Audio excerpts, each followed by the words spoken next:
বাংলাদেশ সেনাবাহিনীতে সৈনিক পদে নিয়োগ, সাধারণ ট্রেড এবং টেকনিক্যাল ট্রেড, এর নানা বিষয় নিয়ে এখন আমরা বিস্তারিত আলোচনা করব।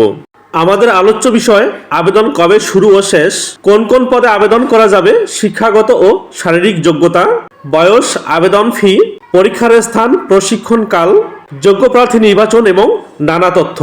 তাহলে চলুন আমরা সরাসরি আলোচনায় চলে যাই। প্রথমেই আবেদনের তারিখ 4 ডিসেম্বর 2025 থেকে 25 জানুয়ারি 2026 পর্যন্ত আবেদন করা যাবে। নারী ও পুরুষ উভয়ই আবেদন করতে পারবে। সকল জেলার প্রার্থীগণ আবেদন করতে পারবেন। একজন প্রার্থী যোগ্যতা সাপেক্ষে সাধারণ ট্রেড এবং টেকনিক্যাল ট্রেডে আবেদন করতে পারবেন। আবেদন ফি হচ্ছে 300 টাকা। এবারে আলোচনা করব টেকনিক্যাল ট্রেড কি। সৈনিক নিয়োগ হবে দুই রকমের, একটা হচ্ছে সাধারণ ট্রেড আর একটা হচ্ছে টেকনিক্যাল ট্রেড। সাধারণ ট্রেড বলতে সাধারণ সৈনিক, আর টেকনিক্যাল ট্রেড বলতে বোঝাচ্ছে driver, artificial engineer, electrician, operator communication unit, machinist, welder, mason, surveyor, draughtsman, operator, technician armament vehicle, technician bearing vehicle, technician construction vehicle, welder, operation to electromedical mechanic, radar and communication technician এবং control instrument technician. অর্থাৎ যারা technical কাজে অংশগ্রহণ করবে তাদেরকে বলা হচ্ছে technical trade, আর যারা সাধারণ কাজে অংশগ্রহণ করবে তারা হচ্ছে সাধারণ সৈনিক। এখানে বিশেষ দ্রষ্টব্য হচ্ছে পছন্দনীয় বিষয়ে ট্রেড কোর্স সম্পন্ন হতে হবে। অর্থাৎ আপনি যদি টেকনিক্যাল ট্রেডে আবেদন করতে চান তাহলে ওই বিষয়ে অবশ্যই আপনাকে ট্রেড কোর্স সম্পন্ন থাকতে হবে এবং সেটা কমপক্ষে 3 মাস মেয়াদী ট্রেড কোর্স হতে হবে। এ পর্যায়ে শিক্ষাগত যোগ্যতা। সাধারণ ট্রেডের জন্য মহিলা এবং পুরুষের ক্ষেত্রে বয়স 1 ফেব্রুয়ারি 2027 তারিখে 17 বছরের কম এবং 22 বছরের বেশি হওয়া যাবে না। শিক্ষাগত যোগ্যতা এসএসসি বা সমমান পরীক্ষায় ন্যূনতম জিপিএ 3 থাকতে হবে। টেকনিক্যাল ট্রেড মহিলা ও পুরুষ, বয়স 1 ফেব্রুয়ারি 2027 তারিখে 17 বছরের কম এবং 23 বছরের বেশি হওয়া যাবে না।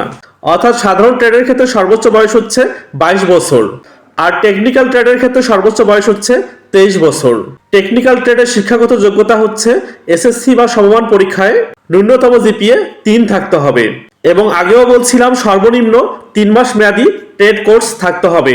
বিশেষ দ্রষ্টব্য বিজ্ঞান বিভাগ কিংবা ডিপ্লোমা প্যারামেডিক কোর্স সম্পন্নদের অগ্রাধিকার দেয়া হবে। এবারে শারীরিক পরিমাপ। পুরুষ প্রার্থীদের ক্ষেত্রে উচ্চতা হচ্ছে 5 ফিট 5 ইঞ্চি, তবে ক্ষুদ্র নৃগোষ্ঠী এবং সম্প্রদায়ের জন্য 5 ফিট 4 ইঞ্চি।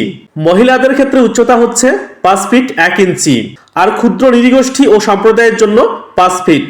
ওজন পুরুষদের ক্ষেত্রে 49.90 কেজি আর মহিলাদের ক্ষেত্রে 47 কেজি। বুকের মাপ পুরুষদের ক্ষেত্রে স্বাভাবিক অবস্থায় 30 ইঞ্চি আর স্ফীত অবস্থায় 32 ইঞ্চি। মহিলাদের ক্ষেত্রে স্বাভাবিক অবস্থায় 28 ইঞ্চি আর স্ফীত অবস্থায় 30 ইঞ্চি। চোখের পরিমাপ উভয় ক্ষেত্রে 6/6 স্বাভাবিক। অন্যান্য যোগ্যতা। স্বাস্থ্য পরীক্ষায় যোগ্য হতে হবে।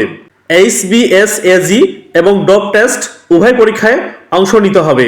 সাঁতার জানা আবশ্যক। অবিবাহিত হতে হবে এবং অবশ্যই বাংলাদেশি হতে হবে।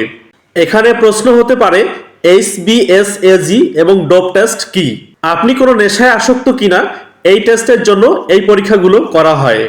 আপনি যদি নেশায় আসক্ত না হয়ে থাকেন তাহলে এই পরীক্ষাগুলো আপনার উপর কোনো প্রভাব ফেলবে না। এ পর্যায়ে প্রশিক্ষণ। 36 সপ্তাহব্যাপী মৌলিক সামরিক প্রশিক্ষণ গ্রহণ করতে হবে। প্রতিটা জেলা থেকে লোক ভর্তি করা হবে। প্রতারক চক্র এড়ানোর জন্য প্রত্যেক প্রার্থীকে ভর্তি পরীক্ষার 72 ঘন্টা পূর্বে পরীক্ষার স্থান এবং তারিখ জানানো হবে। এ পর্যায়ে ভর্তি পরীক্ষায় যে সকল কাগজ আপনাকে অবশ্যই নিয়ে আসতে হবে। ক. শিক্ষাগত যোগ্যতার মূল সনদপত্র বা মার্কশিট। ফটোকপি হলে সত্যায়িত হতে হবে, তবে পরবর্তীতে মূল সনদ অবশ্যই উপস্থাপন করতে হবে। খ. সংশ্লিষ্ট শিক্ষা প্রতিষ্ঠানের প্রধান কর্তৃক দেয়া স্থায়ী ঠিকানা এবং জন্ম তারিখ সম্বলিত মূল প্রশংসাপত্র এবং এসএসসি পরীক্ষার প্রবেশপত্র। গ. টেকনিক্যাল ট্রেড প্রার্থীদের ক্ষেত্রে সংশ্লিষ্ট টেকনিক্যাল ট্রেড কোর্সে যোগ্যতা অর্জনের সপক্ষে সনদপত্রের মূল কপি আনতে হবে। ড্রাইভার ট্রেডের ক্ষেত্রে লাইসেন্স থাকলে এর ফটোকপি সাথে আনতে হবে। ঘ. অভিভাবকের সম্মতিসূচক সনদপত্র যা সংশ্লিষ্ট চেয়ারম্যান কর্তৃক সত্যায়িত হতে হবে। সংশ্লিষ্ট চেয়ারম্যান কর্তৃক দেয়া জন্মসূত্রে নাগরিক ও চারিত্রিক সনদপত্রের মূল কপি। চ নিজ জন্ম নিবন্ধন সনদপত্র এবং জাতীয় পরিচয়পত্র যদি থাকে। ছ সদ্য তোলা পাসপোর্ট সাইজের 6 কপি এবং স্টাম্প সাইজের 2 কপি সত্যায়িত ছবি। এরপর পিতা ও মাতার জাতীয় পরিচয়পত্রের সত্যায়িত ফটোকপি। ঝ বিভিন্ন ক্ষুদ্র নৃগোষ্ঠী ও সম্প্রদায়ের ক্ষেত্রে প্রমাণস্বরূপ নৃগোষ্ঠী বা সম্প্রদায় প্রধান বা রাজা বা ইউপি চেয়ারম্যান বা সিটি কর্পোরেশনের সনদপত্র থাকতে হবে। সাঁতারের জন্য প্রয়োজনীয় পোশাক নিয়ে আসতে হবে এবং লিখিত পরীক্ষার জন্য কলম, পেন্সিল, জ্যামিতি বক্স, ক্লিপবোর্ড ইত্যাদি সাথে নিয়ে আসতে হবে। ভিডিও সম্পর্কিত যদি কোনো প্রশ্ন থাকে তাহলে অবশ্যই আপনি প্রশ্ন করবেন এবং অবশ্যই আমি উত্তর দেওয়ার চেষ্টা করব। সর্বোপরি ভালো থাকবেন, সুস্থ থাকবেন। আবার কোনো ভিডিওতে দেখা হয়ে যাবে।